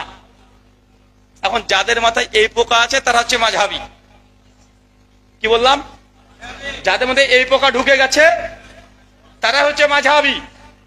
আর যারা বলছে না, চার ইমাম কি ফতোয়া দিয়েছে, কোন দলিলের আলোকে দিয়েছে, এই চার মাসের ইমাম ছাড়া আরো কয়েক হাজার উম্মতের মধ্যে ইমাম আছে, মুজতাহিদ আছে, তারাও কি এই মাসালায় ফতোয়া দিয়েছে, সবগুলো মিলে আমরা সামনে রেখে তারপর আমরা একটা সিদ্ধান্ত দিই যে এটা হক, এটা বাতিল, আমরা সেটাকে গ্রহণ করেছি। এটা হচ্ছে প্রকৃত সালাফদের মানহাজ। আহলে হাদিসরা এই মানহাজের উপরে আছে আলহামদুলিল্লাহ। ব্যক্তিগত কোনো রায় আমরা কায়েম করি না যে সুবিধার্থে এখান থেকে একটা ওখান থেকে একটা আমরা নিই না। আরো অনেকগুলো উদাহরণ দেওয়া যাবে, একটা শেষ উদাহরণ আপনাকে দিই। হানাফি ভাইদের ফতোয়া কিছুদিন আগে দেখেছেন, তিন তালাক দিয়ে দিয়েছে মসজিদে, তারপরে সিঁড়ি পরে কি করেছে যেন একটা, করেছে না ভাইজান? কিছু একটা করেছে, কি করেছে যে আমি জানি না, ওই সোশ্যাল মিডিয়া ফেসবুকে দেখেছিলাম। এখন এই তালাকের মাসালা সবচেয়ে ভয়ঙ্কর এবং জটিল। হানাফি ভাইদের ফতোয়া, আপনি ঘুমিয়ে আছেন, কি করেছেন বলেন তো চাচা? আপনি ঘুমিয়ে আছেন, ফতোয়া স্বামী তালাকের অধ্যায় পরিষ্কার তারা ফতোয়া দিয়ে রেখেছে। আপনি ঘুমিয়ে আছেন, ঘুমের যুগে স্বপ্ন দেখছেন, স্ত্রীর সঙ্গে প্রচন্ড রাগ হচ্ছে, রাগে মাথা গরম হয়ে গেছে, হাত পা ঠান্ডা হয়ে গেছে, মাথা গরম হয়ে গেছে। ঘুমের যুগে হাতটা যদি স্ত্রীর দিকে আঙ্গুলটা উঠে, আর ঘুম থেকে মানে ঘুমিয়ে আছেন আর মুখ ফসকে যদি বাড়িয়ে যায়, তুই তালাক তালাক তালাক, তিন তালাক, বউ শেষ। বুঝতে পারলেন না? বউ বাতিল। মানে ঘুমের ঝুঁকে কিন্তু আঙ্গুল যদি বোর দিকে চলে যায় তাহলে কি হবে? বউ বাতিল হয়ে গেছে আপনার, আর নাই, ওটা অন্যজনের, অন্যজনের মতো একটা হুজুরের, হুজুরের কাছে যাবে, হুজুর এখন যেখানে সেখানে নিয়ে 1 2 3 রাত থাকবে, তারপরে আবার হুজুরও বলবে তিন তালাক, তারপরে আবার আপনাকে দিয়ে দিবে। এটাকে নাম বলেছে হিল্লা। সমাজে আছে না কথা বল?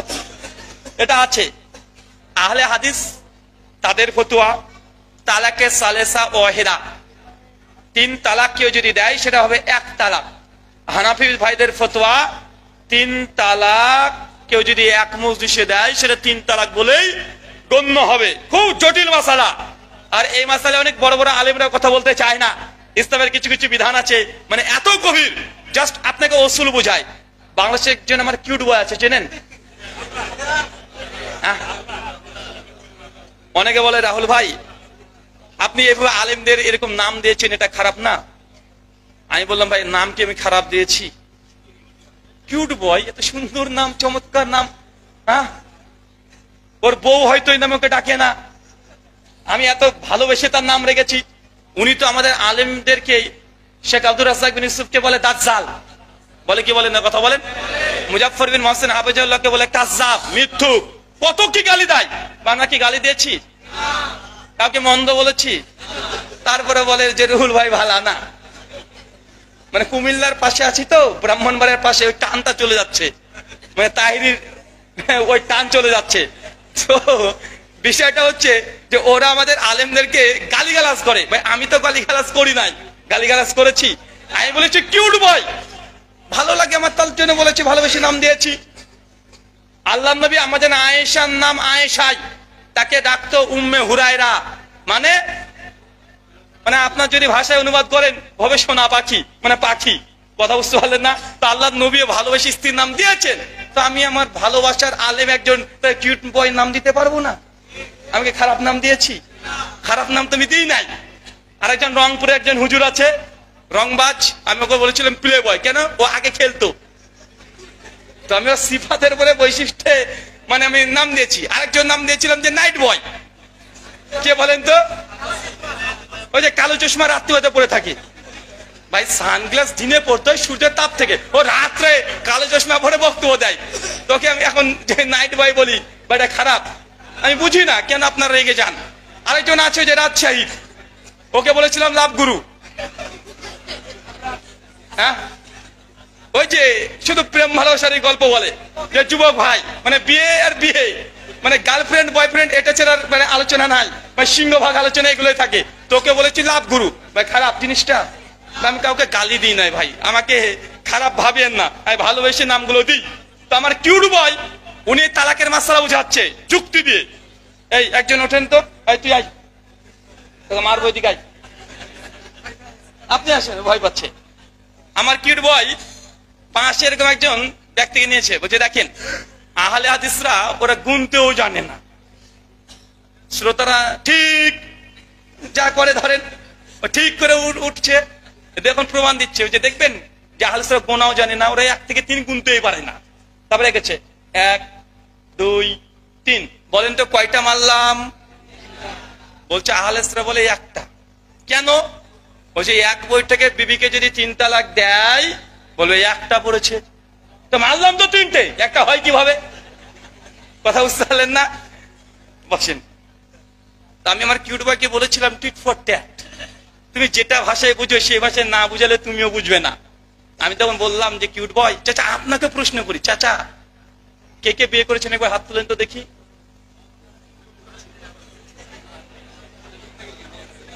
আপনারা বিয়ে করেননি?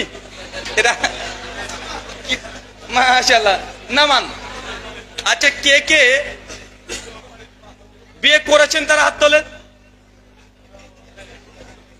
ওই প্রশ্ন করেছিলাম, কোনটা করেছিলাম ভুলে গেছি। আচ্ছা অবিবাহিত গরিব মিসকিন যারা আছে তারা হাত তোলেন। মাশাআল্লাহ, এতগুলো এটা মিসকিন। আচ্ছা হাত নামান। আচ্ছা কে কে আছেন বিয়ে করতে মন চায় কিন্তু আব্বা মা দেয় না, লজ্জায় বলতে পারেন না? কতজন? মাশাআল্লাহ, অনেকে আছে তো, মানে লজ্জাতে বলতে পারে না। এইগুলো না, ক্যামেরাম্যান নাই, ওইদিকে ঘোরাও, পাত্রী চাই, একদম লিখে দাও যে পাত্রী চাই ওইদিকে। আচ্ছা মাশাআল্লাহ, যাই হোক আবার আলোচনার মুডে আসি। প্রথম কথা, চাচা আপনি যখন বিয়ে করেছিলেন চাচিকে মনে পড়ে? যখন ওই যে কাজী সাহেব এসে হুজুর এসে বলছে যে অমকের মেয়ে এত টাকা দেন মোহরে আপনাকে বিয়ে করার জন্য প্রস্তাব দিয়েছেন, আপনি কি রাজি? আপনি কি বলেছেন? এ বেটা রাজি না তো এমনি এসছি নাকি? হ্যাঁ, এমনি পোশাক পরে চলে আসলাম, রাজি কি রাজি না? কি বলেছিলেন চাচা? কবুল। আলহামদুলিল্লাহ, কি হাসি। তো চাচা সেই দিন কবুল কয়বার বলেছিলেন? বিয়ে আপনার কয়বার পড়িয়েছে? বিয়ে কয়বার পড়িয়েছে? আরে বিয়েও 3 বার পড়িয়েছে, প্রস্তাব 3 বার দিয়েছে, কবুলও 3 বার বলেছেন, বিয়ে কয়বার হয়েছে? এক তো আপনি বিয়ে মানে কবুল বললেন 3 বার এক মজলিসে, বিয়ে কেন একবার হবে? এক মজলিসে যদি 3 তালাক, যদি 3 তালাকই হয়, এক মজলিসে তোমার ওসুল দিয়ে কি উঠবো? এক মজলিসে কেউ যদি 3 বার তালাক দেয়, 3টেই যদি তালাক করে, তো এক মজলিসে একই মেয়েকে যদি 3 বার কবুল বলি, তো বিয়ে কেন একবার হবে? বিয়ে তো 3 বার হওয়ার কথা। বুঝতে পারলেন না ভাইজান? তো যাই হোক, আমার কিউট ভাই তারপরে এটা যে জবাব দেয়নি, আর যে তোমরা গুনতে শিখোনি, তাহলে বিয়ের ফতোয়া দিতে হবে যে 3 বার বিয়ে হলো এক মজলিসে। উনি বলছেন যে দেখেন, উদাহরণ দিয়ে বলছেন 3 তালাক, যে 3 তালাক উদাহরণ কি? ওই যে আপনার একটা পিস্তল দিয়েছি, মানে পিস্তল দিয়েছি, একটা মানুষকে পরপর ঢিস ঢিস করে 3 বার গুলি মেরে দিয়েছেন। তখন বলেন কয়বার গুলি মেরেছেন? 3 বার। উনি তখন বলছে আহলে হাদিসরা বলে 1 বার, কিন্তু গুলি বের হয়েছে 3 বার। আমি তাকে বলেছিলাম ভাইজান তুই গুলি কিন্তু ঠিকই মেরেছিস, কিন্তু প্রথম গুলিটা ঠিক জায়গাতে লেগেছে, বাকি 2টো জায়গা উল্টো জায়গায় চলে গেছে, তো নিশানা ভুল ছিল। ভাই হতে পারে কি পারে না? কারণ তুমি এক মজলিসে যদি 3 বার তালাক দাও, 3 বার তালাক দেওয়ার অধিকার কোরআন সুন্নাতে তোমাকে দেওয়া হয় নাই। তাই তুমি যদি 3 বার কেন? পাল্টা প্রশ্ন করেছিলাম ভাইজান আপনি যদি আপনার বউকে এক মজলিসে 1 লাখ তালাক দেন, কয়টা তালাক পড়বে? তাদের ফতোয়া অনুযায়ী কয়টা পড়বে? আমি দিয়েছি তো 1 লাখ, তো 3টে পড়বে কেন? বুঝতে পারলেন না মনে হয়। তালাক দিয়েছি কয়টা? আমি বললাম তুই তালাক, তোর মা তালাক, তো 14 গোষ্ঠী তালাক। ভাই এই তালাক আছে না নাই? মানে 14 গোষ্ঠীকে তালাক দিয়েছে। তো এই যে তালাক দিয়েছে 14 গোষ্ঠী তালাক হয়ে যাবে? যদি বলে তোকে 100 তালাক দিলাম, তালাক কয়টা পড়বে? তাদের ফতোয়া 3টা। কেন 97 তালাক কোথায় গেল? কোথায় গেল? তো কিউট বয় আমার জবাব দিয়েছে, দেখেন যে আপনি এক মজলিসে যদি 100 তালাক দেন, তাহলে 3 তালাক পড়বে, 97 তালাক এটা বাতিল হবে। কেন? বলছে একজন পুরুষকে 3-এর অধিক তালাক দেওয়ার শরীয়তে কোনো অধিকারই দেয় নাই। তা আমি তো ওই কথাই বলেছি, একজন পুরুষকে এট এ টাইম একই সময়ে 1 তালাকের বেশি অধিকার দেয় নাই। তা ওই যে 3 তালাক কেন 3 কোটি তালাক দেয়, 1 তালাকই পড়বে, বাকিগুলো ব্রাউন্স করবে। কথা বুঝতে পারলেন না ভাইজান? ওর যা জবাব আমারও তাই জবাব। চলেন তালাক দেওয়া শিখে দিই আপনাকে, শিখবেন? হ্যাঁ শিখবেন না? কে তালাক ভালো কাজ না? কেন রে ভাই, একটু তালাক দেওয়া শিখিয়ে দিই। অনেকে বলে হুজুর রাগের মাথায় বউকে তালাক দিয়েছি, তালাক হয়েছে? আমি বলেছি ভাইজান, তালাক তো মানুষ বউকে রাগের মাথায় দেয়। কেউ কি মানে ওই যে ঢাকাতে গিয়ে 5 স্টার হোটেলে বসে বলবে যে আই লাভ ইউ মেরি জাহান, 1 তালাক? তালাক হয়ে যায় নাকি? মানে ভালোবেসে একদম কঠিন ভাবে মুডে সিনেমা চলছে, আর একটা বারে নিয়ে গিয়ে মানে আমার জান অনেকদিন সংসার করলাম, যাও তোমাকে আজকে 1 তালাক দিলাম, এই ভয়টা তালাক দেয় না নাকি? আরে তালাক তো রাগের মাথায় দেবে, তাই না? তো যাই হোক, তালাক দেওয়া শেখায় আপনাকে। মেয়েরা আজকে ভাববে যে হুজুর কি শিখিয়ে দিয়ে গেল, গালি দিয়ে আমাকে আজকে মানে ধুয়ে দিবে। আমি তারপরে তাদের পক্ষে একটু কথা বলবো। শোনেন, বিবাহ বিচ্ছিন্ন করার 5টা পদ্ধতি আছে। কয়টা? আপনি শুধু তালাকটাই জানেন, বাকিগুলো জানেন না। 5খানা পদ্ধতি আছে, তার মধ্যে একটা তালাক। এটা একটা মাসালা শুধু। চলেন একটু একটু করে বোঝায়। তালাক কি? এটা পুরুষের পাওয়ার, পুরুষের ক্ষমতা। কার ক্ষমতা? পুরুষ চাইলে তার স্ত্রীকে যে কোনো কারণে, কারণ হোক অকারণ হোক, তালাক দিলে তালাক হয়ে যাবে। কথা বুঝতে পারলেন? তার ক্ষমতা আছে। আপনার স্ত্রীকে পছন্দ হয়, তারপর যদি তালাক দিয়ে দেন, তারপরে তালাক হয়ে যাবে। কারণ ছাড়া বা কারণহীন অবস্থায় বা কারণ সহ যেভাবে ইচ্ছা এই অস্ত্র আপনি ব্যবহার করতে পারবেন। 2, আরেকটা হচ্ছে খোলা। কি আছে? খোলা। এটা যে মেয়েদের অধিকার। আপনার স্ত্রী আপনাকে কারণ ছাড়া বা কারণ থাকলেও আপনার কাছে খোলা চাইতে পারবে। আর কোন মেয়ে যদি তার স্বামীর কাছে খোলা চায়, আপনি সিগনেচার করেন চাই না করেন, পৃথিবীর কোন আদালত এই বিয়েকে আর টিকে রাখতে পারবে না, ভেঙে যাবে। কথা মানে বুঝতে পারলেন না?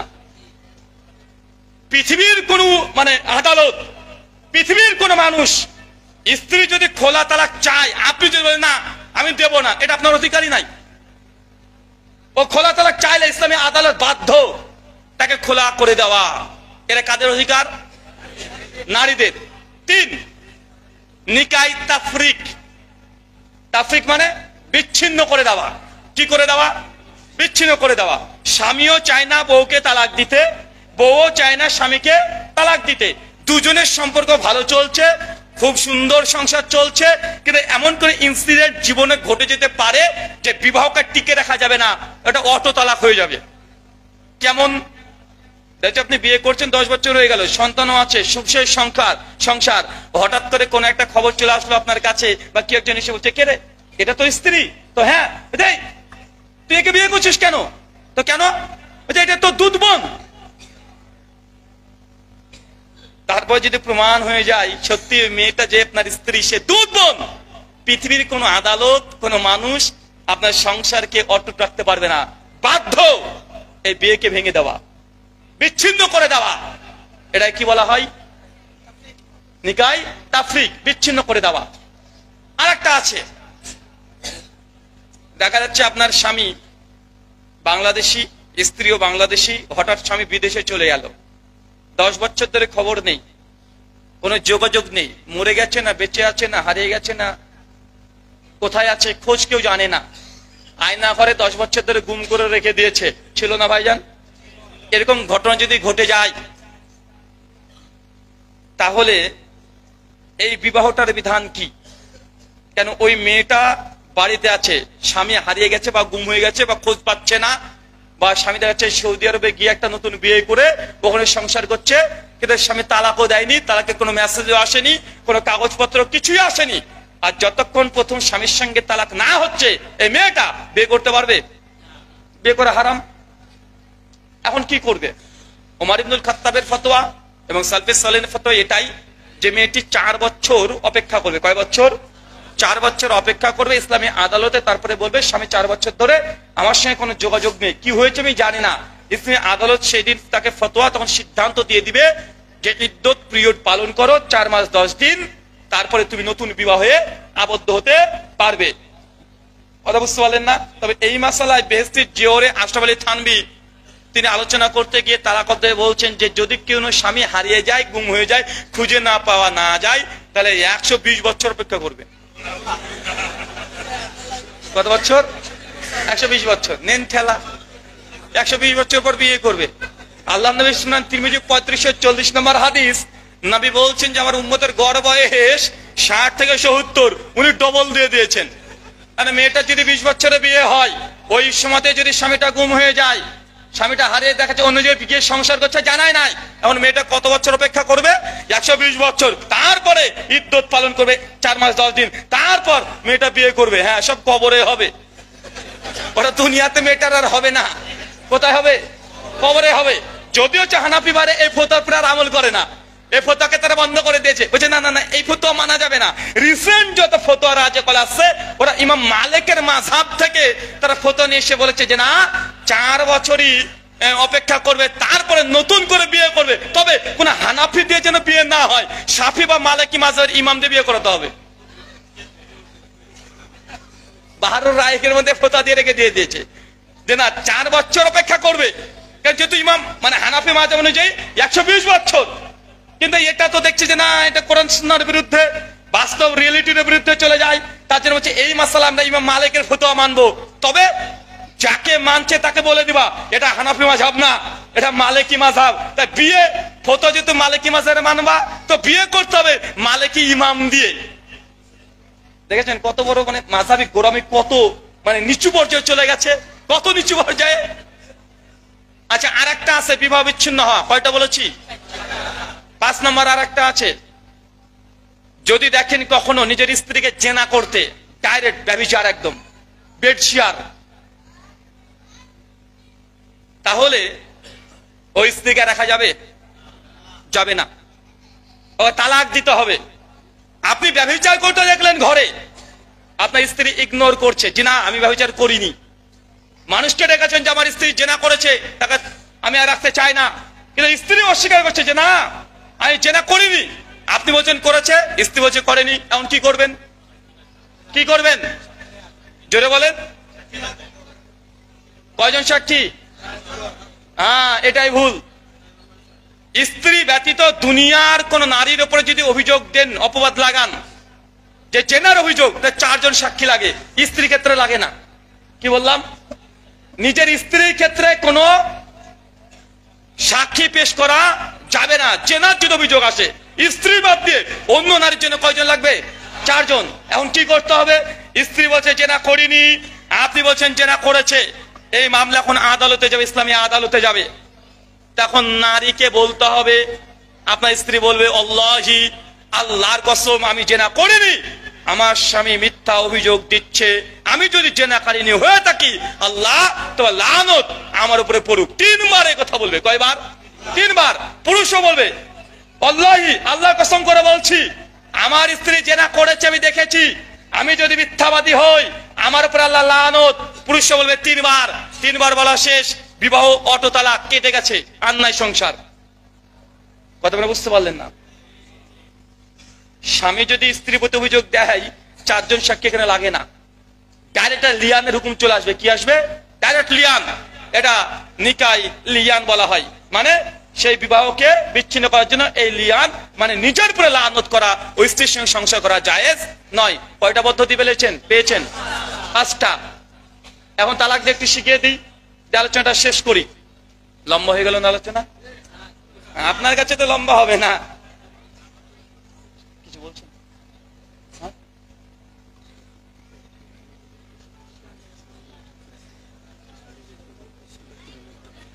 বলেন কি? মানুষ না পায়জামারে? ঠিক আছে, বসেন। তালাক দেয়া শিখাই, কারণ তালাক দেয়া জানেন না। আর তালাক দেয়া যদি না জানেন আপনার স্ত্রীকে হুজুর নিয়ে চলে যাবে, তাই সাবধান। আসেন সংক্ষিপ্ত তালাক দিয়া। জীবনে স্ত্রীকে কোনো 3 তালাক দিবেন না। কয় তালাক দিবেন না? 1 মজলিসে হোক, 3 তুহুরে হোক, কখনো 3 তালাক দিয়ে স্ত্রীর সঙ্গে বিবাহ বিচ্ছিন্ন করবেন না। তাহলে কিভাবে দিব? যদি তালাকের পর্যায়ে পৌঁছে যায় যে না সংসার আর টেকানো মুশকিল, আর সম্ভব হচ্ছে না, করণীয় স্ত্রী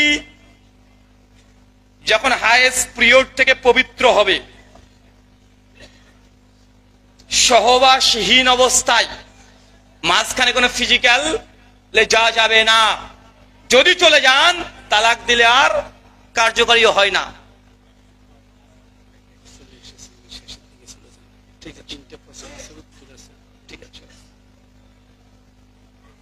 সহবাসহীন অবস্থায় 1 তালাক দিবেন।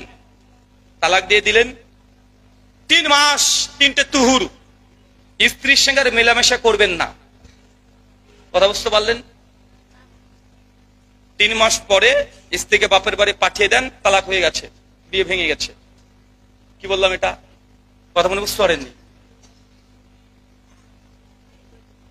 স্ত্রী পিরিয়ড থেকে পবিত্র হয়েছে, মাঝখানে ফিজিক্যাল রিলেশন হয় নাই, 1 তালাক দিয়ে দিলেন, 3 মাস 3 তুহুর তার সঙ্গে মেলামেশার শারীরিক সম্পর্ক করবেন না।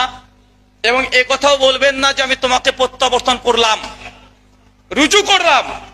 রুজুহীন অবস্থায় যে 3 মাস কেটে যায়, 3 তুহুর যদি কেটে যায়, স্ত্রী প্রথম 1 তালাকে বিয়ে বাতিল হয়ে যায়। এটা হানাফি, শাফি, মালিকি, হাম্বলি, আল হাদিস সবাই একমত এই মাসালায়, কিন্তু এটা অনেকেই জানে না। কথা বুঝতে পারলেন? সবাই একমত। আমার জানা মতে দ্বিমত করেছে, দুনিয়াতে কোনো আলেম নেই যে 1 তালাকেও স্ত্রী সঙ্গে বিবাহ সম্পর্ক ছিন্ন করা যায়। এটা লাভ কি? দেখছি 1 বছর, 2 বছর, 10 বছর, 20 বছর পর মনে হলো আপনার যে না ওই স্ত্রীর সঙ্গে সংসার করা যায়, তাহলে কি হবে? ওই যে 1 তালাক দিয়ে যেহেতু বউকে আপনি বাপের বাড়ি পাঠিয়ে দিয়ে বিয়েকে ছিন্ন করেছেন, 10 বছর 100 বছর পরে যদি স্ত্রীকে পেতে চান, নতুন শুধু মোহর দিয়ে বিয়ে করলে ওই স্ত্রীকে আবার ফেরত পেয়ে যাবেন। কথা বুঝতে পারলেন? কিন্তু যখন 1 মজলিসে 3 তালাক দেন হানাফি স্টাইলে, তাহলে হানাফি স্টাইলে বউকে হুজুরের কাছে রেখে দিয়ে আবার নতুন করে হানাফি স্টাইলে বিয়ে করতে হবে। বুঝতে পারেননি মনে হয়? তাই 1 তালাক দিয়েও যদি বউকে যদি 3 মাস পর্যন্ত ইদ্যতের মধ্যে যদি সম্পর্ক টিকিয়ে রাখতে না চান, তারপর ছেড়ে দিবেন, স্ত্রী তালাক হয়ে যাবে। 2 তালাকেও একই সিস্টেম, কিন্তু 3 তালাক পড়ে গেলে ওই স্ত্রীর সঙ্গে বিয়ে করা জায়েজ হবে না। শুধু একটাই শর্ত, সূরা বাকারা 230 নম্বর আয়াত, স্ত্রী অন্য জায়গাতে বিয়ে হবে কখনো, স্বামী যদি মারা যায় বা হারিয়ে যায় বা পাগল হয়ে যায়, বিবাহ বিচ্ছিন্ন হয়ে গেল, তারপর নতুন করে বিয়ে করতে পারবেন, তাছাড়া পারবেন না। তাই 1 তালাক 2 তালাক পর্যন্তই সীমাবদ্ধ থাকবেন, খবরদার 3 তালাক পর্যন্ত এগোবেন না। 5 বছর পরেও দেখা যায় অনেকে ওই স্ত্রীকে নিয়ে সংসার করতে চায়, চায় না ভাইজান? চায়। তার জন্য 1 তালাক সর্বোচ্চ 2 তালাক দিয়ে স্ত্রীকে বিচ্ছিন্ন করে দেন, 3 তালাক পর্যন্ত আগানোর দরকার নেই। আল্লাহ সুবহানাহু ওয়া তাআলা আমাদের বোঝার তৌফিক দান করো, আমিন।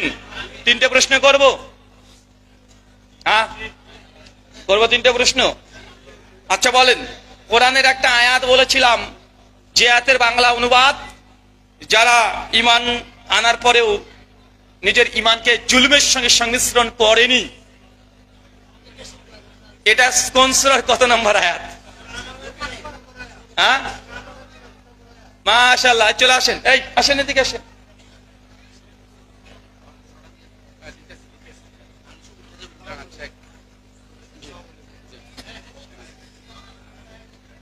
আচ্ছা 2 নম্বর প্রশ্ন, মাযহাব এবং মানহাজের মধ্যে ছোট্ট একটা পার্থক্য বলেন।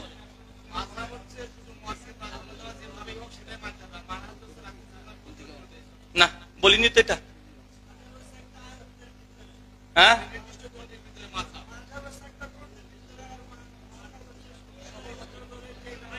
মাশাআল্লাহ। মাযহাব হচ্ছে একটা গন্ডি, সীমাবদ্ধতা আছে, আর মানহাজ হচ্ছে পুরো ইসলামটাকে সামনে রেখে সালাফদের ফাহামকে বুঝে হকের নিকটবর্তী সিদ্ধান্ত দেওয়া।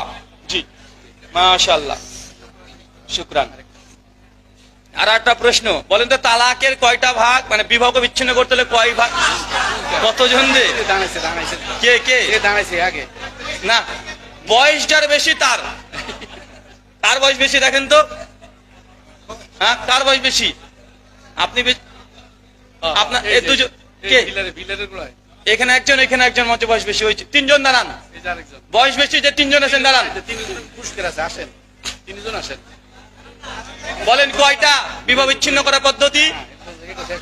5টা বলতে পারবেন? আপনি কয়টা বলছেন বিবাহ বিচ্ছিন্ন করার পদ্ধতি বলেছি? আপনি 5টা। দাঁড়ান দিয়েছি। তোমার বয়স কত? বিয়ে হয়েছে?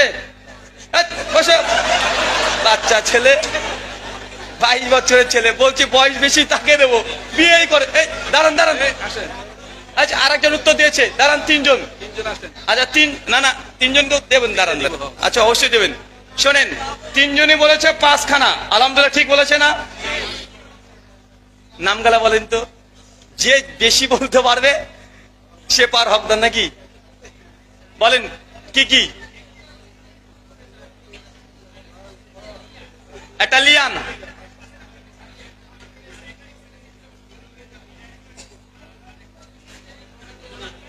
খোলা 2,